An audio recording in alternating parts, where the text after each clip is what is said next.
Good day, everyone. This is Saskia Harkema and Nursia Afridi with the next interview that we are going to have for our podcast, The Power Is You. And the podcast is an initiative that we took simultaneously with the launch of our book, The Power Is You, An Odyssey Towards Self-Empowerment. This time we have Hafsa from Pakistan, Kashmir, and she's going to introduce herself after Nursia has taken over for the questions. Thank you, Saskia. Hi, Hafsa. Welcome to our podcast.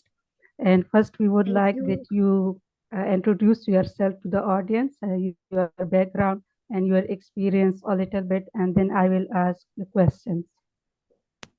Okay, thank you, Nursia. Thank you, Saskia, for having me on your podcast. I am Hafsa Masoodi from Pakistani Administered Kashmir, and I'm currently pursuing my PhD in Peace and Conflict Studies from National University of Science and Technology Center for International Peace and Stability.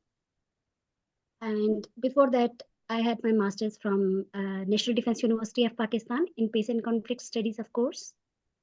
And before that, I had graduation in Kashmir Studies from University of UAJK. I have also worked with the University of UAJK as a lecturer and the National University of Modern Languages as lecturer of Peace and Conflict Studies for a few years. And currently, I'm just pursuing my PhD. And I belong to perhaps the most strongest part of my introduction is that I belong to a border area of Kashmir, the divided Kashmir. I belong to Neelum Valley, which is kind of very remote area, and it's situated on the border between India and Pakistan, you can say, but it's border on the line of control. And line of control is the line which divides two sides of Kashmir into Pakistan Administered Kashmir and Indian Administered Kashmir. So thank you so much. Thank you for your introduction. So now I would like to ask the questions. As in this interview, we want to try to discover what has kept you away from your inner strength and how you can unleash that potential to become you. So first question is, what was the most hidden personal fear that has hindered you throughout your life? Okay, Lucia, this is very difficult question and it's not something that I would easily be able to discuss because I have had several fears at different stages of my life. During my childhood, if I remember correctly, my biggest fear was the constant threat of Indian firing in the area where I lived, as I have already told you in my introduction that I lived on a border area. So there is a verse by a local poet here. Nursia, you will understand it and you can translate it as well. हमको मालूम है यहाँ के दुख हम जो रहते हैं इन सरहद पर. So it goes like, we know the pain of being here on the border area, we the people who live on the border area, because we faced the fear of Indian firing in our routine life. And it was a routine occurrence, and going outside was incredibly difficult because of this fear. I still vividly remember that the rapid beating of my heart whenever the firing started. I would look at my parents, siblings, and friends, wondering if they would be all alive when the firing stops finally. That fear was overwhelming and shaped a lot of my early years' experience. And then when we moved to Muzaffarabad, which was comparatively a peaceful place, my fear shifted from a constant fear of firing to a new worry, the fear of not being able to achieve my dreams and aspirations. Like every other girl, I dreamt of having successful career and making something for myself. And not being able to achieve is kind of very much worrying for me. And then for a few years, or for decades, I faced this fear on kind of daily basis. And then my father started having health issues, and my fear shifted to another worry now. So I constantly fear of losing him someday. But before I lost my father, I lost another precious gem, my younger brother, who was very dear to me. Actually, he was the orbit of my life. I can't think of anything which was more precious for me than my younger brother. So now that fear has turned quite a different way. Like I constantly fear of losing someone from my family, uh, my mother, my siblings, my nieces and nephews. I have this fear in my head and in my heart. So Yeah, these are the fears I have. yeah, we can understand it. That And makes sense. yeah, everybody has so many fears, yeah. And as you mentioned, fear of losing the beloved one, it's also a big fear to everyone. So I Yeah. will ask another questions like, how did you manage to face your fear as before you were living in on the border areas and the fear of firing? Yeah. So how did you manage to uh, face that fear, and what were the steps that you took to put the fear Okay. aside and achieve what you wanted in your life? Um, Nursia, perhaps that's another difficult question, that how I managed to overcome those fears. I think I still have those fears in my heart. But of course, I have gone through those phases, so I would tell how I survived those fears. So you might find it hard to believe, but spirituality is the only thing that has kept me strong. My belief in a divine power has been my anchor. As a Muslim, we have been taught to recite Ayatul Kursi during times of extreme fear to keep ourselves safe. So I used to do this in my childhood when the firing was happening around us. And in my younger year, this was a kind of thing that was practical and that I could do, and I did. When I was afraid of not getting my dreams, I coped it by working twice as hard. Now, with the constant fear of losing someone I love, I again turn to the spirituality for the strength and solace. These are the I steps, find Hafsa. comfort. Find comfort in the belief that we all are destined to return to our Creator. I hold on to the hope that my dear ones are in a better place now, and that one day I will meet them again at the door of heavens. This faith helps me cope with my fears and gives me a strength to carry on. Yeah, so these So are that all makes the sense. steps that you are using, and you are Yeah. overcoming the fears. Yeah, you have this Yeah. ability and you have the strength to overcome. So my next question will be, to achieve something in life, there are always some hurdles and challenges that we need to overcome to reach to our destination or goals. So what were some of those challenges that you needed to overcome? Okay. Challenges. Nursia, perhaps the biggest challenge was uh, kind of having a conservative family, a very traditional family. Am I audible, Nursia? Yeah. Okay, because your video has okay, yes. So being from very patriarchal and conservative family was kind of challenge and hurdle. Uh, like if I explain it, that when I did my graduation from Azad Jammu Kashmir University, I was offered a job in NGO. And at that time, the NGOs were very notorious in uh, Azad Jammu and Kashmir, Pakistan Administered Kashmir. So my parents didn't allow me to join that. That was and many other opportunities that I left behind because my parents were not agreed to allow me to do those jobs or to get those opportunities.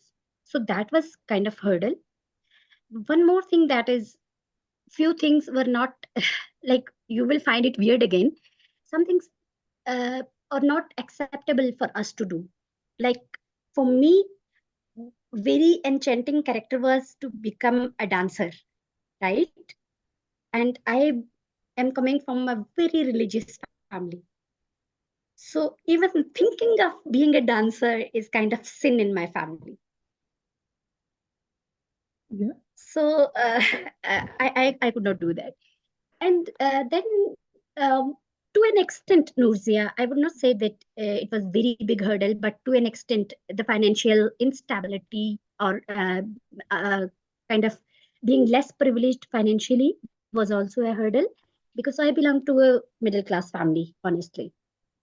And my parents both were teachers, and their income were not very high. So we were, kind of, we have faced many challenges in those times. And then how we overcome these hurdles, how we cope up with these things, that uh, some things, uh, mm, I I I kind of convinced myself that, okay, my family is not okay with it, I'm not going to, no matter how that is important for me. So my family is first priority. So whatever is suitable for my family, I'm going to do that. So I left many things because of that. And then a few things that we needed to, kind of work hard, like having the financial stability for us. We worked really, really hard. And then finally, I won't say that I have achieved everything I wanted, but still I am perhaps able to say that I have I have earned a place for myself. It's the interesting point. Yeah. Yeah. Yeah, Hafsa, you have mentioned so many challenges that you needed to overcome. So now I would like to ask another questions. Life knows moments of defeat and moments of resurrection. So can you share a moment you felt defeated in life? Nurzia, we have here the competitive examinations, Yeah, and then, you know, uh, yeah, kind of corruption in getting jobs, and these things. So moments of defeat in my life are several. Um, Whenever I failed to find a job, to get a job, actually, to secure a job, I seriously feel defeated. Nursia, perhaps you will find it, hard to believe that I have qualified the written examination of competitive examination several times. 5 times I have cleared public service commission. 5 to 6 times I have cleared the written test for selection board at university. But despite being shortlisted in written examination, I'm failed to secure a good job. And whenever I fail to secure a good job, I feel defeated. Because Nursia, I am coming from a very traditional and very conservative family. And people will, my cousins who are younger to me, they will always say, oh, look at Hafsa, she's doing great in her studies. Look at Hafsa, she is doing this, she is doing that. But when I failed to secure any job, then they turned their tone like, oh, what have she achieved that we are going to achieve? She is also kind of a failure like us. So why to study so hard? Why to work so hard?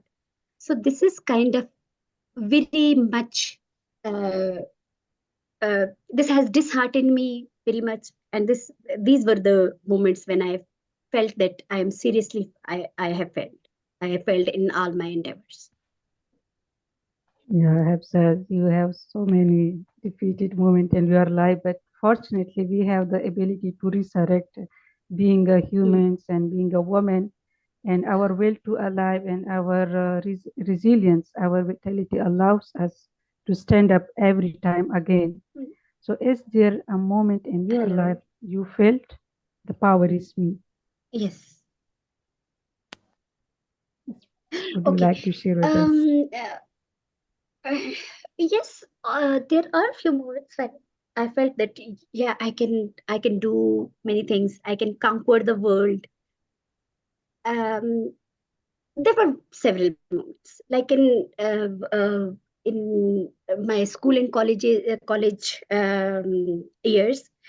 Whenever I won any competition, small competition, I would feel that oh, I am able to do everything. And then when I got gold medal in my graduation, I felt that yes, I can do. Oh, And then my father wanted me to do Hifz Qurani Kareem. So when I did that, I felt yes, I am able to come up to my father's dream. yeah. So yes, there were there were numerous moments when I felt that. But whenever, as I mentioned in the answer of previous question, that I felt defeated when I was not able to secure any good job. So Yeah. how I moved on to another thing, any other opportunity, how I so I had few people in my circle, like my younger brother Sibra. Whenever I told him that I am again I was not selected for this job, I was not selected for that job, so he would always say, okay, no issue. Um, have you started preparing for another examination, for this examination or for that examination? Have you thought of doing this thing or that thing? So Mhm. I would always think that okay, there are still many ways that I can go. There are still many things that I can do. And now, after Sevra has left us, perhaps my husband, he always support me um, to do anything else. If I failed one thing, I can go to any other thing. I can avail another opportunity. And he was the one who actually pushed me to pursue my PhD. Great. So He said these that are the, stopping here is not helping. So you need to do something. You need to get your career to some destination. So yeah, people around me, they kept pushing me these to are do one super thing and interesting and after very another. important. Yeah, that's Yeah. it's very important that you have people around you, and there are you find the strength inside yourself that yeah, there are many ways to go further in your life. Yeah, and that was the moment that you felt yeah, the power is me. So thank you so much, Hafsa. And now, Saskia, the floor is yours. Yes, thank you, Nursia. And what an incredible story, Hafsa. I think it's important also that you mention the impact that it has had on your life, also to live in an area which has Ah, been besieged for decades and can be also labeled as a conflict zone. And when it comes to your biggest fear, that this is really a threat to your livelihood if this escalates or explodes, and that is in a sense a constant fear. And another thing that I realized while you were talking, you come from a society where it's not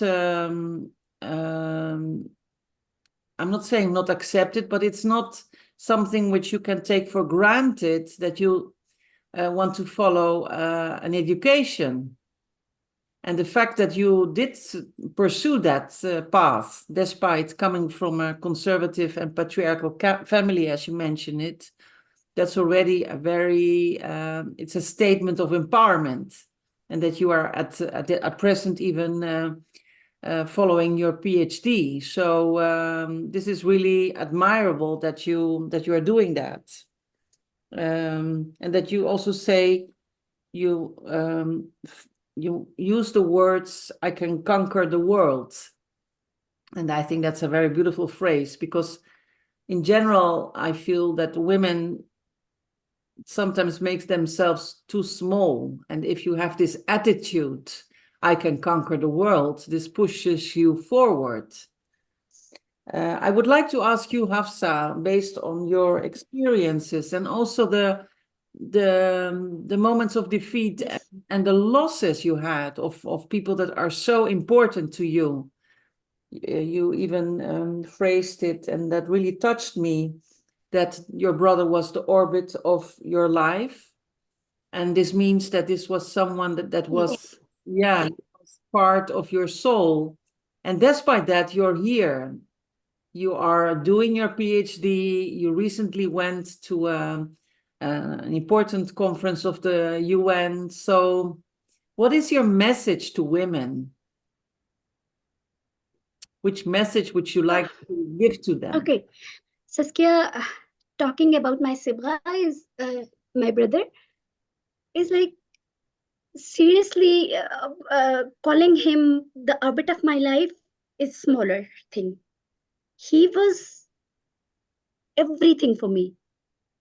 He was my brother, he was my friend, he was my son, he was kind of, he sometimes assumed the role of my father when it comes to discipline me, or when it comes to set the boundaries for me.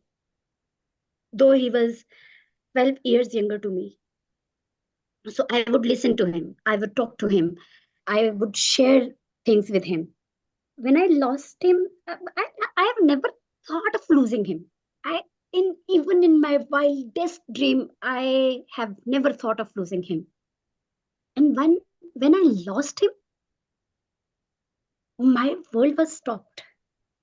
What will I do of this life now? Sibga is no more. What is the purpose of life now? Where will I go? With whom I will share things? How will I stand again if I fall down? How will I stand again? Because he was the one who would always tell me, okay, you can do this thing, you can do that thing. This job was not suitable for you. Even he would say, this job was not suitable for you. You are destined to get something better. Now who will say that? But one thing, Saskia, the message I will I would want to give the other woman out of this story, that never show or overshow your emotions before anyone if you lose someone very dear to you, because people do exploit it. People will call you emotional fool. They will call you a melodramatic kind of personality. They will bully you. They will ridicule you. The pain is yours. And ultimately, you have to overcome it. No one is going to help you. Especially the educated women, they know better that how to cope up with it. Don't tell, unless and until you have so much trust in someone, don't tell anyone that you are going through some pain. Because people will say that you are vulnerable, you are feeble, you are emotionally weak, you are emotional fool, you are being melodramatic, you are being so and so. Don't let anyone ridicule your miseries and your pain. Thank you, Hafsa. Very, very important what you say. The pain is yours. And yeah, this is so let's say a moment where you are. And Saskia, one thing I also I want to add, that you rephrased that word, that I would say that I can conquer the world. Perhaps this was my father's sentence, that you can conquer the world. So my parents, actually, my mom also used to say that you can do it, you can conquer the world. And that kind of that was imparted in my thoughts, that yeah, I can conquer the world, I can do it. So yeah. Okay. So then that's the last message to women. Everyone listening, you can conquer the world. Thank you, Hafsa, for this beautiful interview.